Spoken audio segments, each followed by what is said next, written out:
Hi అండి. Today ఇల్లు ఇల్లాలు పిల్లలు ఎపిసోడ్ ఏం జరిగిందో చూద్దామా. ధీరజ్ చాలా బాధపడుతూ ఉంటాడు.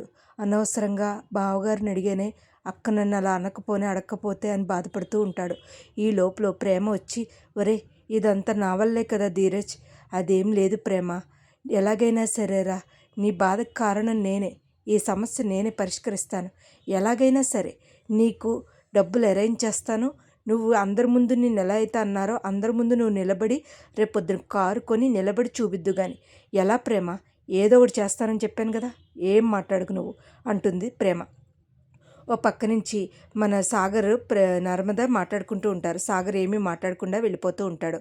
సాగర్ ఏంటి ఏంటి నర్మదా, అదేంటి సాగర్, ఏంటి అలా మాట్లాడుతున్నావు? నిన్న మీ మావయ్య గారితో నేను ఆస్తి పంపకాల గురించి అడిగాననేనా, దాని గురించేనా?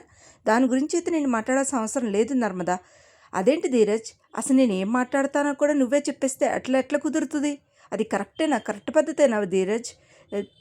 సాగర్, అది కరెక్ట్ కాదు కదా సాగర్ అని అనేసరికి, ఏంటి నర్మదా, ఏంటి నన్ను విసిగిస్తున్నావు, నేను వెళ్ళాలి, ఆఫీస్కి వెళ్ళాలి అని అనేసరికి, అన్నీ అది అలా తప్పించుకుని పోతున్నావా సాగర్? అది కరెక్ట్ కాదు సాగర్, తీసుకో ఇదిగో క్యారేజీ, నాకొద్దు, క్యారేజీ వద్దని చెప్పాను కదా, ఎందుకు నన్ను విసిగిస్తున్నావు నువ్వు అని అంటూ ఉంటాడు సాగర్. ఇంకా ఏం మాట్లాడాలో తెలియక నర్మద ఎంట పడుతూనే ఉంటుంది. సాగర్, అది కాదు సాగర్, ఏ కోపాలున్నా తాపాలున్నా నువ్వు క్యారేజీ పట్టుకెళ్ళాలి కదా, తిండి మీద ఎప్పుడూ కూడా అలా చూపించకూడదు సాగర్ అని అన్నా కూడా నర్మద మాట ఏమీ వినడు, అసలు వినిపించుకోడు, పట్టించుకోడు. ఎందుకు నర్మద నన్ను విసిగిస్తున్నావు అని చెప్పేసి చాలా చిరాగ్గా ఉంటాడు.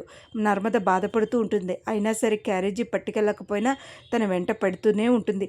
సాగర్, అలా కాదు సాగర్, తీసుకో సాగర్, క్యారేజీ తీసుకెళ్ళి సాగర్ అన్నా కూడా అసలు పట్టించుకోకుండా వెళ్ళిపోతాడు సాగర్.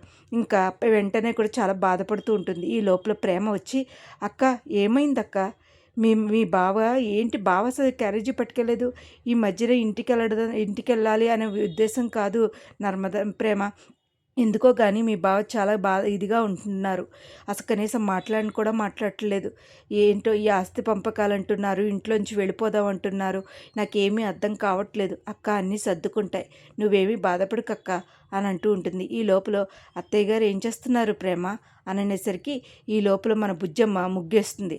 అది ఏంటో అక్క, ఏంటి ముగ్గు విచిత్రంగా ఉంది, అదేంటోరా శ్రీరామ, అది టీవీలో వేస్తేనేమో అందంగా వచ్చింది, మరి నేనేస్తే ఏంట్రా ఎలా వచ్చింది అని అంటే, కోడళ్ళు చూడండి ముగ్గు నర్మద, ఓ గవర్నమెంట్ ఉద్యోగస్తురాలు చూడు ఏంటి ఎలా ఉంది బొమ్మ ముగ్గు అంటే, దీని మరమ్మతులు చెయ్యాలి సరేనా అని చెప్పేసి, సరే అయితే ఇద్దరు చెయ్యండి అని చెప్తే, సరే కదా అని చెప్పేసి నర్మద తుడిచి మళ్ళీ ముగ్గు పెట్టి నీట్గా చేస్తూ రంగులు రుబ్బుతూ ఉంటారు. ఎంత బాగా చేస్తున్నారో అనుకుంటూ ఒకరికొకరు ముగ్గులు పెట్టుకుంటే ఎంత ముద్దుగా వేశారో, చాలా బాగా వేశారు నా కోడళ్ళు, ఎంత బాగుందో, అయినా అక్క నువ్వు వేస్తే చంద్రముఖిలా ఉంది, వీళ్ళు వేస్తే ముత్యాల ముగ్గులా ఉంది, ఏంటంటే అదేనక్క మన కోడళ్ళు అని అనేసరికి, ఈ లోపల అది చూసిన మన వల్లి చాలా కుళ్ళిపోతూ ఉంటుంది.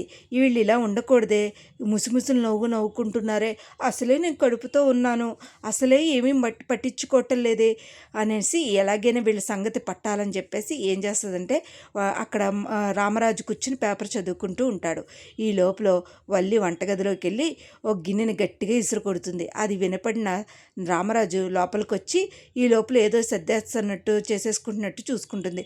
మా అమ్మ వల్లి ఏంటి ఇక్కడ నువ్వు, అది అదండి మావయ్య గారండి, అంటే కడుపుతో ఉన్నాను కదండి, నాకు ఆకలి వేస్తుందని అని, అమ్మ ఇక్కడి నుంచి నువ్వు వెళ్ళు, ఇక్కడ ఉండకూడదు, నువ్వు వెళ్ళి అక్కడ కూర్చో, భుజమ్మా ఏం చేస్తున్నావు అని అనేసరికి, అయ్యో శ్రీరామ వస్తున్నానండి భుజమ్మ, నర్మదా ప్రేమ అని అనేసరికి గబగబా ముగ్గురు వస్తారు.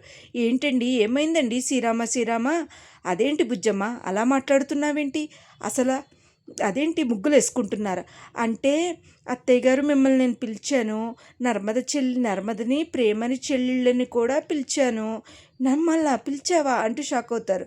అయ్యేంటి అసలు పిలవాలి కదా, ఆ పిల్ల వెళ్ళి వంటగదిలో పని చేసుకుంటుందా, అసలే కడుపుతో ఉన్నది, అయిదేనా, నేను పిలిచినా పలకలేదు మావయ్య గారు, ఓ పని చేయమ్మా నీకు బెల్ ఇస్తానని చెప్పేసి ఒక బెల్ ఇస్తాడు. బెల్ ఇచ్చి, తనకి ఏం కావాలన్నా చూసుకో బుజ్జమ్మ, ఏమనుకుంటున్నావు, వంటగదిలో వెళ్ళకూడదు సరేనా అని అనేసరికి వెళ్ళిపోతూ ఉంటారు.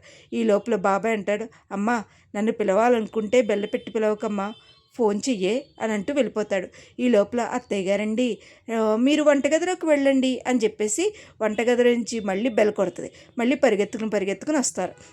ఆ ముగ్గురు పరిగెత్తుకుని వస్తారు. అత్తయ్య గారండి నాకు బాగా ఆకలిస్తుందండి అని అనేసరికి ఉండమ్మా తెచ్చేస్తానని చెప్పేసి గబగబా తెస్తుంది. ఓ బెల్లి కొడుతూనే ఉంటుంది. ఓసారి ఇడ్లీ అంటది, ఓసారి దోశ అంటది. అది కాదు నర్మద చెల్లి, నాకు వడ తినాలుంది, ప్రేమ చెల్లి నాకు జ్యూస్ తాగాలుంది అంటూ వాళ్ళ ముగ్గురిని చెడబడా ఆడేసుకుంటుంది. అత్తయ్య గారు నాకు కడుపు నిండిపోయింది అత్తయ్య గారు, బుజ్జిదానం మనం ఇల్లు పడుకుందాం అనేసి అంటుంది. అత్తయ్య గారు నాకు డౌట్ ఏదో వస్తుంది అత్త, ఎందుకంటే కావాలనే చేస్తున్నట్టు అనిపిస్తుంది. అది పోనీలేవే కడుపుతో ఉంది కదా అంటూ మన బుజ్జమ్మ అంటూ ఉంటుంది. ఈ లోపల ధీరజ్ చాలా బాధపడుతూ అలా కూర్చుంటాడు. సాగర్ ఏంటి ధీరజ్ అలా ఉన్నావు, అదేం లేదు ప్రేమ అంటూ ఉంటాడు. ఇదండి ఇవాళ ఎపిసోడ్ అయితే ఇది. రేపటి ఎపిసోడ్లో ఏం జరుగుద్దో చూద్దాం. నా వీడియోస్ కనుక మీకు నచ్చినట్టయితే లైక్ చేసి షేర్ చేసి సబ్స్క్రైబ్ చేయండి. Thank you so much.